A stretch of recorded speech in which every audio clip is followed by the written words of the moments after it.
옛날에는 높은 자가 세상을 다스렸습니다.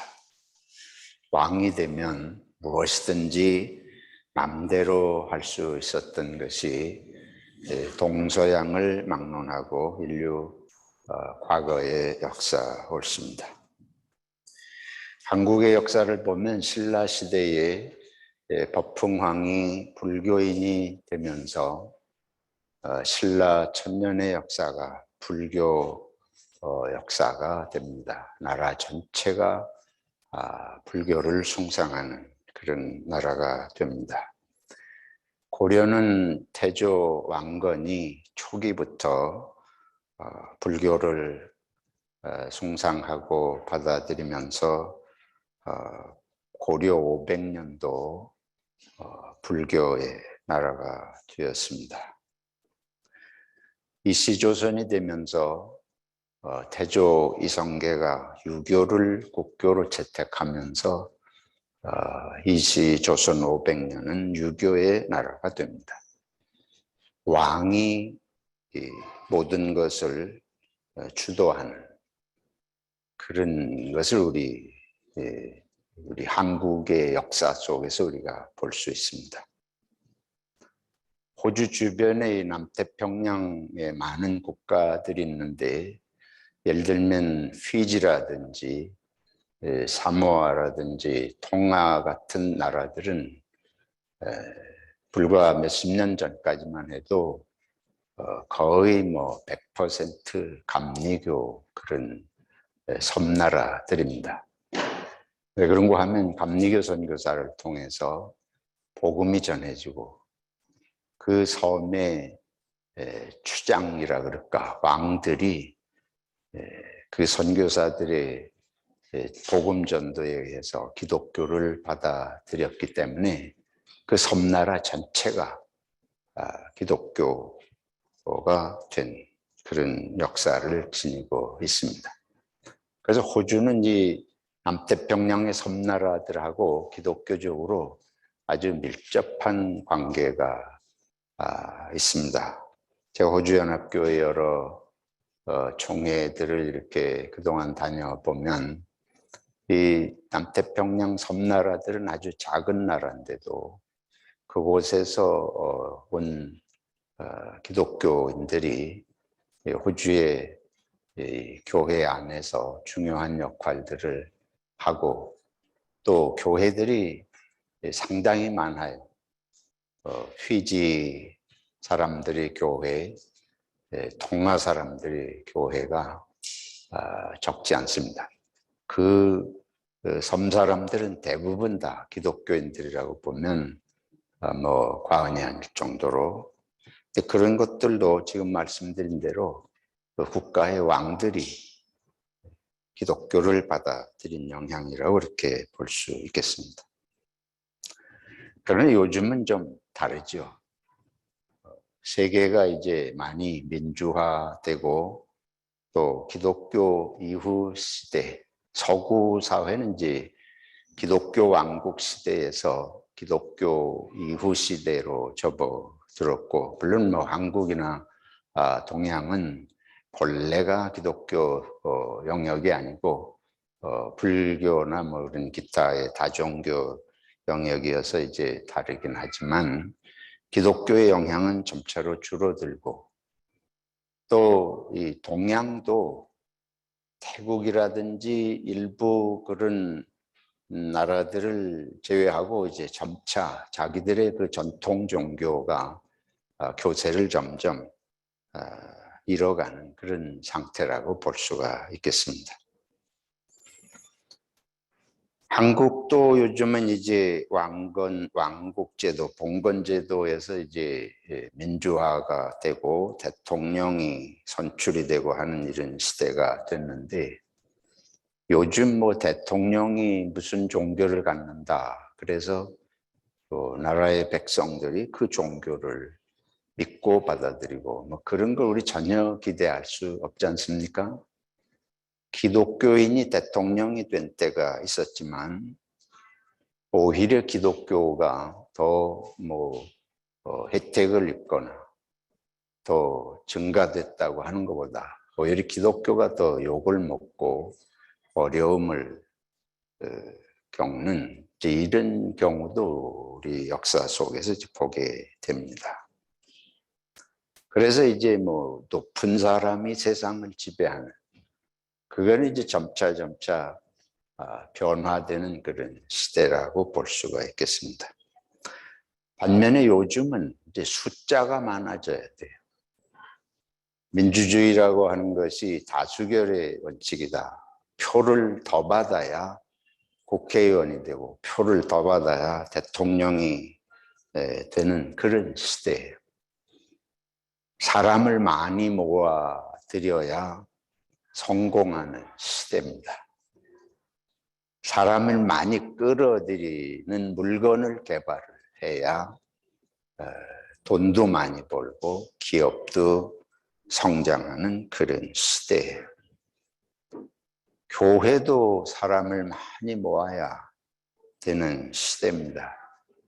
그래야 그 목사도 유명해지고, 사람이 많이 모이면 정치가들도 그 사람 모이는 숫자를 보고 거기 국회의원 후보 나서는 사람도 찾아가고, 얼마 전에 대통령 선거할 때 보니까 큰 교회들을 그 후보들이 찾아가는 것들이 이렇게 보도가 되고, 그들이 뭐 기독교인 전혀 상관없지만 그런 현상을 보입니다.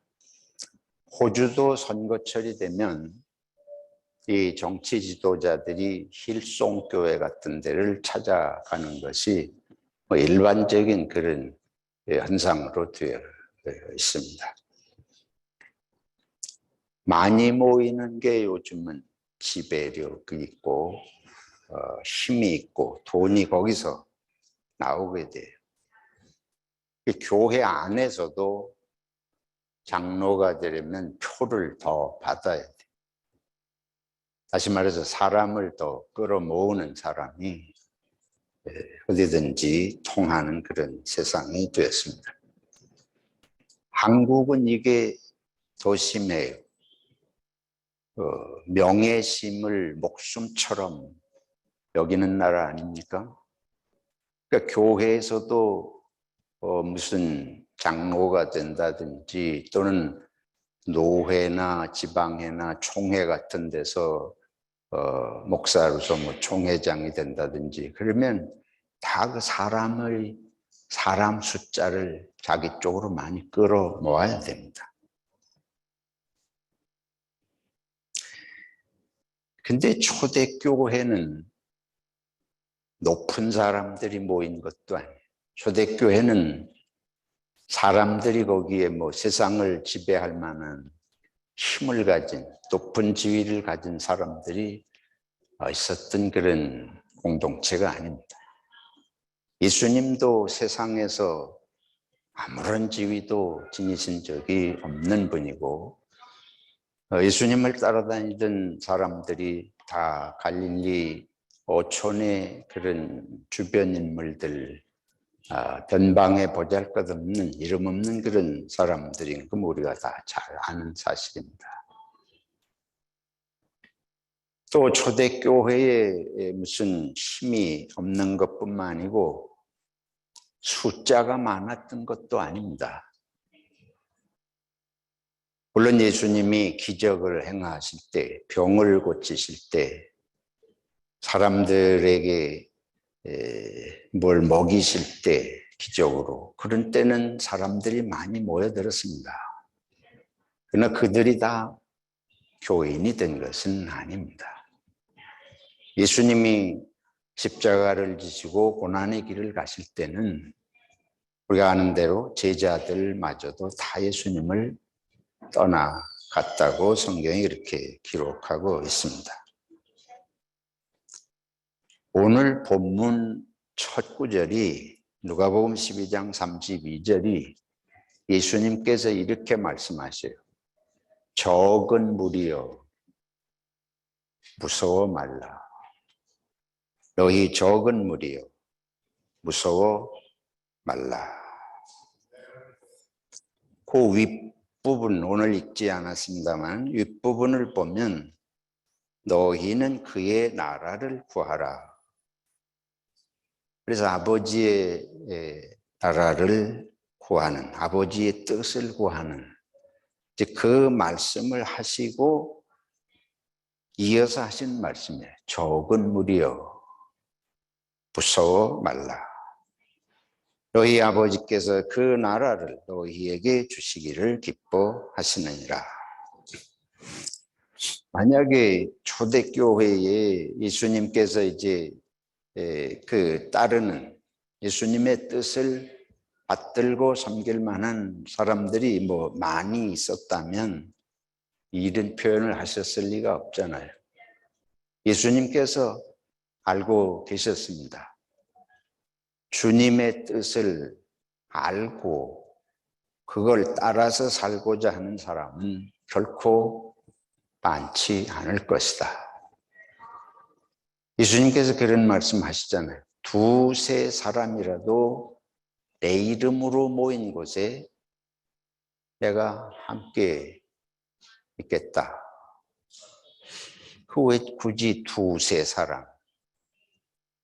따르는 사람이 많이 있을 걸 아시고 또 실제로 그랬다면 그런 표현을 하실 리가 없을 거 아니에요. 예수님이 하시는 많은 말씀이 지극히 작은 자, 큰 자가 아니고 작은 자, 작은 자를 말씀하는 내용들이 많습니다. 그리고 여기는 두세 사람을 기본으로 해서 적은 무리를 의도적으로 언급하고 있는 걸 이제 볼 수가 있습니다. 그러시면서 하나님의 나라를 말씀을 하시잖아요. 아버지께서, 너희 아버지께서 그 나라를 너희에게 주시기를 기뻐하시느니라. 너희 아버지, 우리 아시는 대로 예수님은 하나님을 아버지라고 부르셨잖아요. 근데 제자들에게 너희 아버지. 그러니까 예수님이 하나님을 아버지라고 부르시는 그 하나님은 또 우리들의 제자들의 아버지시다. 그런데 그 너희 아버지께서 그 나라, 아버지의 나라죠. 그러니까 예수님이 아버지라고 부르는 하나님이 제자들의, 우리들의 아버지고 그 아버지의 나라, 그건 또 예수님이 말씀하는 아버지의 나라가 또 우리들에게 주어지는 그 나라다. 그래서 그 나라를 너희에게 주시기를 기뻐하시느니라. 지금 이제 아버지의 나라를 말씀하시는 것입니다. 그러니까 이 적은 무리요, 이 적은 무리를 부르셨는데 이 무리를 부르신 아버지의 뜻이 무엇이냐? 그 나라를 주시겠다. 또 표현이 잘 보면 이상하잖아요. 그 나라에 들어가게 하신다. 그러면 우리 쉽게 이해가 되는데 그 나라를 주시겠다. 그 나라가 제자들의 나라. 우리가 세상에서 보면 대통령이 되면 이게 내 나라가 된 것 같아. 뭐든지 마음대로. 왕이 되면 그 나라가 왕의 나라. 왕이 자기 마음대로. 그래서 옛날에는 왕의 이름을 따가지고 연도도 그렇게 바꾸잖아요. 왕의 나라예요. 백성의 나라가 아니고 옛날에는. 근데 그런 사고방식이 뭐 우리들에게도 있습니다. 우리가 교회를 목사의 교회인 줄로 착각을 하잖아요. 그 교회 교인이 누구냐 별로 문제되지 않아요. 그 교회 목사가 누구냐. 근데 여기에 예수님께서 주신다. 이제 그 적은 무리에게 이 나라를 주신다. 그리고 이제 그 적은 무리의 나라예요. 그 하나님의 나라 그러면 어마어마한 나라 같은데 그 나라를 이제 좌우하는 주인공들이 이 적은 무리라는 거예요. 당시에 기독교는 뭐 사람들이 많지 않잖아요. 그리고 박해를 받으면서 정말 이제 네로 황제가 다시 그 왕이 되던 때만 해도 뭐 64년 그때까지도 기독교는 아주 소수의 무리들이고 이 사람들은 아주 박해 때문에 목숨을 걸지 않으면 기독교인이라고 고백할 수 없는 그런 시대예요. 우리가 정말 내가 예수 믿고 기독교인이 되는 게 내가 왜 그렇게 중요한가? 박해받고 목숨을 내놓아야 되는 그런 상황에서도 내가 목숨하고 바꿀 수 있는 그걸 알면서 이게 뭔가 그게 아주 정말 자기 인생의 목숨보다 더 중요한 걸 깨닫지 않으면 기독교인 될 수 없는 시대예요. 그렇게 적은 무리일 수밖에 없죠. 근데 그들에게 그 나라를 주신다는 거예요. 그러면 그 나라가 어떤 나라길래 이런 말씀을 하시는 것인가? 그 다음 구절에 느닷없이 이런 말씀하셔요. 이게 앞뒤가 전혀 뭐 우리가 볼 때 연결이 되는 것 같지 않은데 나오는 말씀은 이 말씀입니다. 그러므로 요거 괄호치고 생략했다고 보고 적은 무리여 무서워 말라. 너희 아버지께서 그 나라를 너희에게 주시기를 기뻐하시느니라. 괄호하고 그러므로 너희 소유를 뭐해? 팔아. 뭐하여? 후제하여. 너희 소유를 팔아 후제하라. 이게 그 나라가 어떤 나라인지 나는 정말 그 나라의 백성이 되고 싶다. 아버지의 나라의 정말 백성이 되고 싶다. 왜 그러냐? 뭐 이걸 정말 진지하게 깨달지 않으면 이게 할 수 없는 건데 그 나라가 어떤 나라인가 하면 너희 소유를 팔아 후제하라는. 소유를 팔면 없어지잖아요. 우리는 가져야지. 그러잖아요. 지금까지 말씀드린 대로 세상은 커지든지 많아지든지 해야 성공입니다. 그러니까 우리가 높은 사람을 보는 거예요. 이 세상은 아랫사람 보지 않습니다. 성공한 사람 보는 거예요. 높은 사람 보는 거예요. 내가 거기 올라가요. 왜 보느냐 하면 내가 그 자리에 올라가는 게 꿈이에요. 그래서 세상을 내 나라로 지배할 수 있으니까. 돈도 많아져야 돈으로 세상을 움켜쥐고, 우리가 돈 많이 번 사람을 봐야지. 돈 버는 일에 성공한 사람들의 전기를 읽어야지. 망한 사람 전기를 그게 있지도 않겠지만 있어도 누가 그거 보겠어요? 팔리지도 않을 테고. 그러니까 우리들의 생각이 항상 위를 보는 거예요. 성공한 사람, 커진 사람, 많아진 사람, 유명해진 사람. 복을 빼고 우리는 하루 종일 그곳을 바라봅니다. 그게 소원이고 꿈이고. 어떤 때는 그런 사람들을 좀 할 수만 있으면 이용해서 내가 또 그 자리에 올라가고 싶은 거죠. 정치하는 사람들을 보세요. 무섭게 서로 이용하고 서로 밟고 올라가는 거, 그거밖에 무슨 소망이 그들에게 있을 것 같습니까?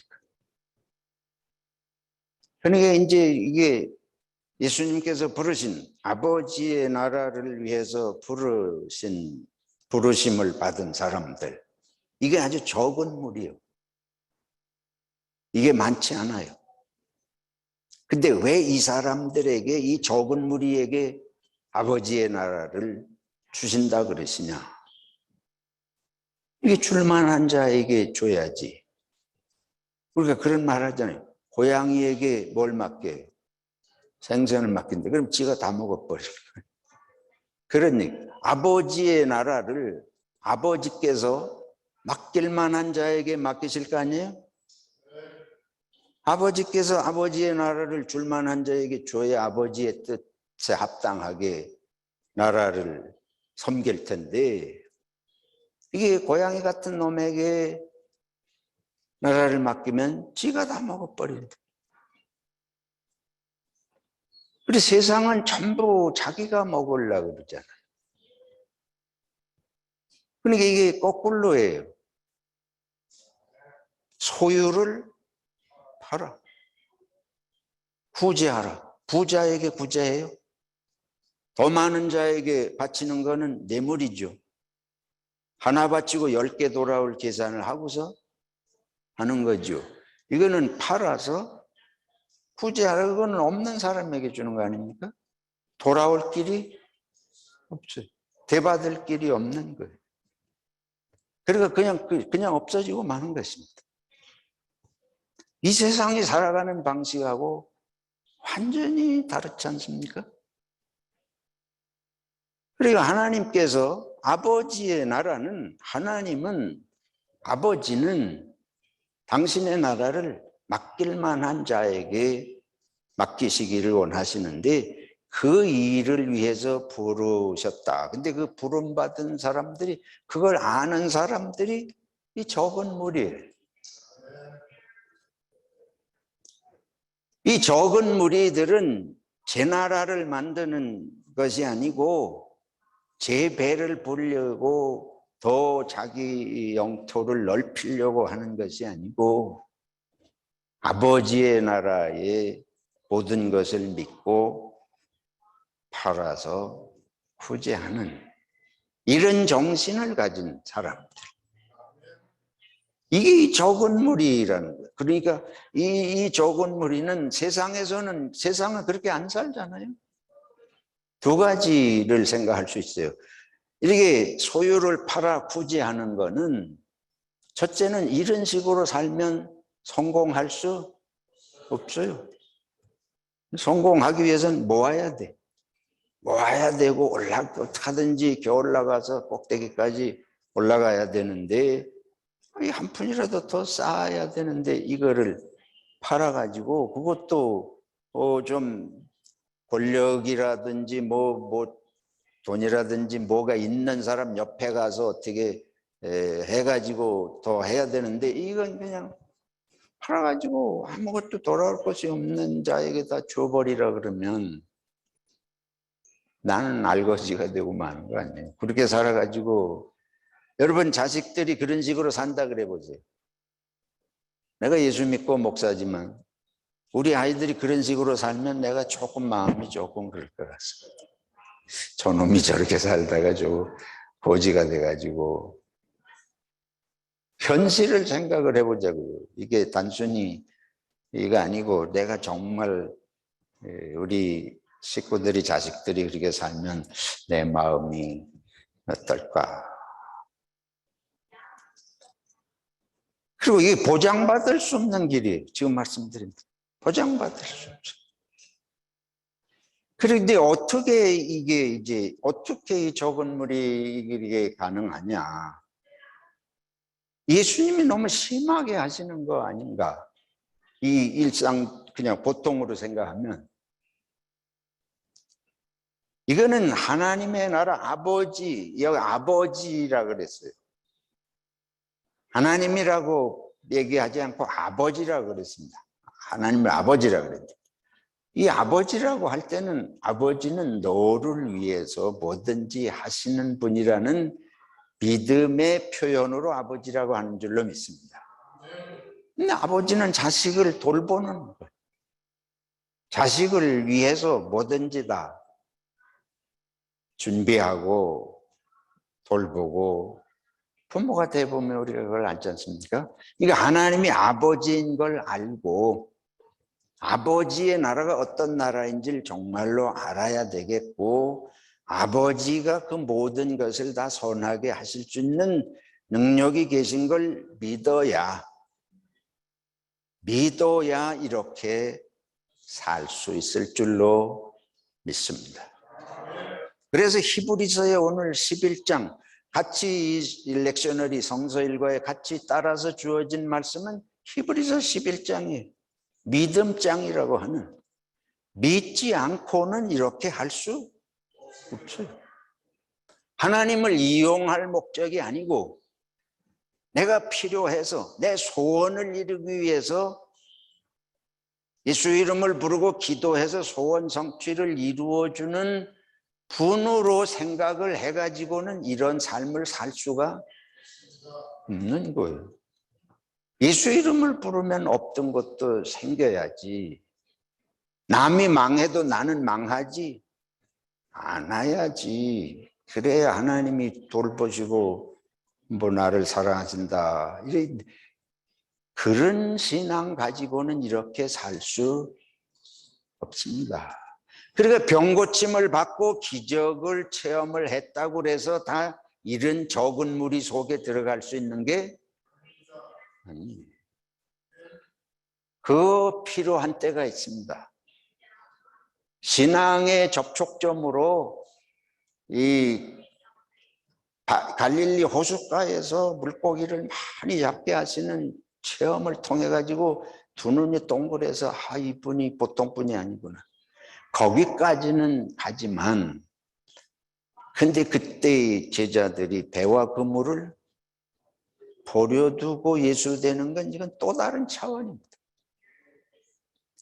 그러니까 병 고칠 때 많은 사람이 와도 정말 그리스도의 제자가 되는 건 또 다른 차원. 그래서 이게 적은 무리. 근데 적은 무리가 됐을 때에 두려움이 있어요. 무슨 두려움이요?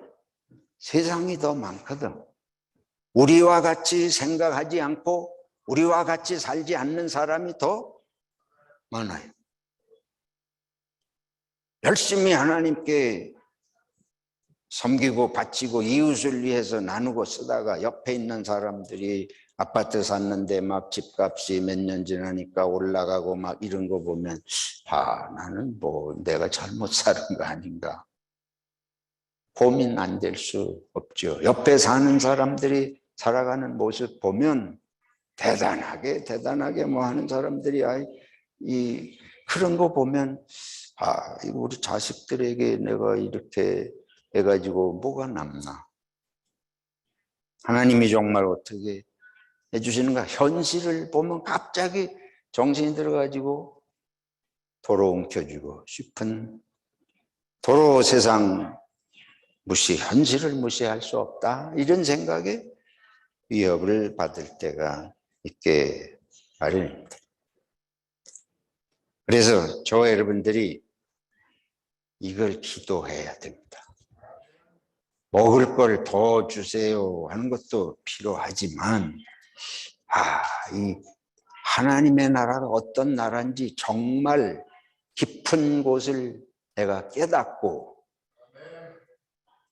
이렇게 나를 헌신할 수 있는지 내 마음을 정직하게 들여다보면서 성령님, 내 마음 깊은 곳을 내가 제대로 볼 수 있도록 도와주시고, 내가 이 적은 무리가 되었을 때에 주님 끝까지 믿고 아버지 나라 믿고 내 삶을 헌신할 수 있는지 그걸 여쭤보고 또 내 삶을 짚어봐야 할 줄로 믿습니다. 이게 안 되면 언제 떨어져 나갈는지 내가 나를 알 수가 없어. 갑자기 어느 날 교회 다닌 게 다 헛것인 것 같아. 내가 목사로 살아왔는데 일생을 내가 무슨 헛짓을 하고 살았나. 남는 게 뭔가. 이런 허망한 생각이 물밀듯이 밀려올 수도 있습니다. 그렇잖아요. 둘째로 우리들이 생각을 할 일은 그 다음에 성경이 이어져서 허리에 띠를 띠고 등불을 켜고 서 있으라. 그 말씀이 이제 이어져요. 그러니까 하나님의 나라가 어떤 나라인지 정말 알고 정말 거기에다가 보물을 쌓는, 이 세상을 생각을 하면 팔아서 구제할 수가 없잖아요. 근데 이건 오직 아버지와 아버지의 나라를 정말로 믿을 때 거기에다가 보물을 쌓아야 된다고 하는 확신이 있을 때 이제 이렇게 할 수 있는데, 다음 한 구절 우리 35절에 허리에 띠를 띠고 등불을 켜고 서 있으라. 갑자기 또 얘기가 바뀝니다. 근데 왜 이 말씀이 같이 주어져 있는가? 마치 유대 나라에서 혼인 잔치를 하는데 언제 신랑이 올지 알 수 없으니까 밤에 올지 모르고, 그러면 아무 때 와도 문을 열고 두드리면 열어주고 하려고 하는 사람처럼 깨어 있으라, 준비하고 있으라. 근데 이 말씀을 잘못 생각하면 이 정신병 들 것 같아. 어떻게 그렇게 하루 종일 마음을 조바심을 하고 깨어서 그거 기다리고만 있는가? 도나 뭐 도둑이 갑자기 오는 것처럼 그런 경각심을 가지고, 안 그래도 우리들이 강박증이 있어 가지고 어려운 때가 있을 수 있는데 또 이걸 이용하는 사람들이 있어요. 때가 가까웠다. 지금 말세다. 뭐 그래가지고 말세가 왔다고 얼마 안 있으면 무슨 일이 일어난다고, 한국에서 그런 일이 많이 생기잖아요. 그래서 뭐 벌써 오래됐지만은 휴거가 일어난다 이래가지고 집 팔고 땅 팔고 다 바치게 만들고, 뭐 몇 년 전만 해도 2, 3년 전만 해도 전쟁 나고 뭐 하니까 뭐 어디 LA로 도망을 간다든지 이런 사람들이 지금도 있습니다. 이 사람들의 그 사행심을 조장해 가지고 마음을 불안하게 만들어 가지고 집 팔고 땅 팔고 다 그거 가지고 자기들을 또 호랑방탕하게 하는 교주들이 있는데, 거기 정신 못 차리고 다 빠져드는 사람들이 또 있습니다. 근데 또 많은 사람들은 만 예수님 이게 말씀하신 게 2000년 전인데 지금 지금까지 안 왔는데 뭐 갑자기 오냐? 어떤 사람들은 이거 이용해가지고 사람들을 막 충동해서 정신 못 차리게 정신병자 같이 만들어가지고 이용하기도 하고, 또 많은 기독교인들은 이 말씀이 귀담아 들리지 않아요. 2000년 전에 예수님 오시리라 하고 뭐 그런 생각들이 다 있었지만 지금까지 안 오는데 우리가 크게 관심 줄 일이 아니다, 이런 생각을 할 수도 있겠죠. 이것은 때에 대한 말씀이 그래서 아닙니다. 이걸 착각을 하면 안 돼요. 1년 후에 올래나 한 달 후에 올래나 아니면 2000년 될 때에 밀레니엄이라 그래서 1000년, 2000년 될 때마다 세계가 항상 종말 사상이 팽배했었습니다. 근데 이게 무슨 사건을 보면 이게 종말의 징조다, 뭐 이런 성경을 우리들이 읽을 때 예수님께서 그때 그날 그 시는 아버지만 아신다. 그거 신경 쓸 일이 아니에요. 우리들에게 그날 점치듯이 그런 때가 올 거니까 지금이 종말이니까 정신 차리고 살아라. 이런 얘기로 읽으면 기다리다가 안 오시면 실망할 거 아니에요. 예언이 틀린 것 같고. 이 말씀은 삶의 실질적인 내용을 모르면서 그런 때를 얘기하는 엉터리 같은 생각들로 하기 때문에 이런 혼란이 오는 겁니다. 그럼 뭐냐? 이 말씀 바로 지금 조금 전에 말씀드린 대로 소유를 팔아 구제하는, 이웃을 돌보고 섬기고 하나님 아버지의 뜻이 그 나라에서 이루어질 것처럼 이 세상에서 그렇게 사는 것을 지금 그렇게 살라는 말씀입니다. 오늘도 그렇게 살고 내일도 그렇게 살고, 이게 종말이 때가 오니까 정신 차리고 있어야 되겠다 이 얘기를 하시는 게 아니고, 항상 하나님의 나라를 사는 것처럼 지금을 살라는 거예요. 하나님의 나라를 믿어야 소유를 팔 수 있고, 하나님의 나라를 믿어야 후지할 수 있는 것 아닙니까? 지금 말씀이 그 말씀이에요. 그거를 오늘도 그렇게 내일도 그렇게. 왜 그러냐? 하나님 나라에 들어가는 티켓을 따기 위해서 그런 생활을 하라는 것이 아니고, 하나님 나라 가면 그 나라는 이렇게 사는 나라예요. 적은 무리들이 참으로 깨달은 삶의 방식, 소유를 쌓아서 이 세상에서 뭔가 하려는 생각이, 소유가 많든 적든 팔아서 구제하는 그런 정신과 그런 삶의 실천이 실제로 온전히 이루어지는 나라가 어느 나라입니까? 하나님 나라예요. 그러니까 내가 지금 여기서 그렇게 살면 그 나라가 내일 오든 모레 오든 너무 반가운 것뿐 아니겠습니까? 그게 무슨 두려울 일이에요? 지금 그렇게 살고 그 나라가 오면 또 그렇게 사는 거 온전히 이루어지는 나라니까 그 나라를 기대하고 소망하는 것이 당연한 것이죠.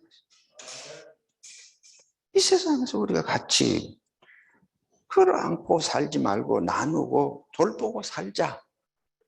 그 정신을 예수 믿기 때문에, 하나님 아버지를 믿기 때문에 그 정신이 들었으면 그렇게 사는 것이고, 그런 나라가 정말 이루어지면 좋겠다. 하나님 아버지, 사람들이 몰라가지고 권력을 주려고 그러고 재벌이 되려고 그러고 그것만 주면 지세상이 된 줄 알고 사람을 짓밟고 무시하고, 그런데 정말 하나님의 나라를 알고 아버지의 뜻이 무엇인지를 알고, 그래서 이렇게 나누면서 이런 세상이 되면 좋겠습니다. 우리 소원이 그거고 기도가 그거고 조금이라도 그렇게 실천하고 살라 그러면 언제 오든지 상관이 없어요. 그러니까 그렇게 살라는 말씀이에요. 그 준비하고 그렇게 살라는 건 10년 후에 종말이 올지 모르겠는데 지금은 뭐 멀쩡해. 아무래도 이 세상 종말 안 올 것 같아. 그러니까 그때까지 있다가 그때서부터 내가 정신 차리고 살지. 그러지 말고 지금 바로 그렇게 살라는 말씀이에요. 지금 그렇게 살라는 게 준비하라는 얘기입니다. 전도하면 아직 좀 담배 좀 더 피워야 되니까 조금 좀 놀 만큼 놀고 좀 즐길 만큼 즐기다가 이제 이게 갈 때가 되면 그때 뭐 어떻게 해보지. 아직 뭐 좀 여유가 있는데, 그런 얘기예요. 근데 사실은 이게 남 얘기가 아니고 제 속에도 그런 정신이 있습니다. 우리가 오늘 그렇게 살기 싫은 거예요.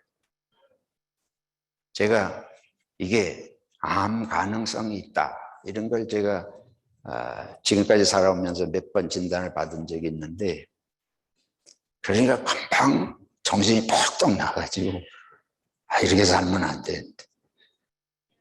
그런데 또 조사를 해보니까 아직은 아닌 것 같아요. 그러니까 마음이 또 놓이고. 우리 정신이 다 그렇습니다. 그래서 이걸 예수 믿는 저를 비롯해서 오늘 한국 기독교가 힘이 없는 것은 숫자가 없어서가 아닙니다. 숫자가 없어서 힘이 없어요. 숫자가 없어서 짓밟힙니까? 적은 무리 속에 들어가지 않기 때문에 저와 여러분이 적은 무리 속에 들어가는 걸 무서워하는, 많은 사람들 박수받고 사람들이 가는 그 무리 속에 들어가고 싶고 적은 무리 속에 들어가고 싶지 않습니다. 그래서 여기 표현이 적은 무리여 뭐 하지 말라, 무서워 말라, 두려워 말라. 사실은 제 마음이에요. 우리 속을 빤히 주님이 보고 계세요. 우리가 그 속에 들어가고 싶지 않습니다. 그래야 이민 생활하면서 외로움 느낄 때도 많고, 이민 교회들도 팬데믹이 또 뭐 더 그런 강타를 해서 교회들이 더 숫자적으로도 힘들고, 시드니는 목회하다가 목회 안 하고 있는 목사님들이 많습니다. 제가 주변에 하는 분들도 많아요. 실제로 교인이 없으니까, 안 되니까. 근데 말을 못해, 안 해. 같이 기도해야 할 거 아니에요, 우리들. 근데 그렇지 않은 거야. 눈치만 보고 교인이 없다 그러면 목사 취급을, 교인이 작다 그러면 교회 취급을 못 받아. 여러분 그렇게 생각하지 않으세요? 저도 그렇습니다. 그러니까 우리는 적은 무리라고 하는 걸 어디 가서 내놓기가, 명함을 내놓으죠. 그러니까 정말 이제 로마 시대 같은 박해가 오면 교회 나올 사람 몇이나 있을까? 목사라고 계속 할 사람 몇이 있을까?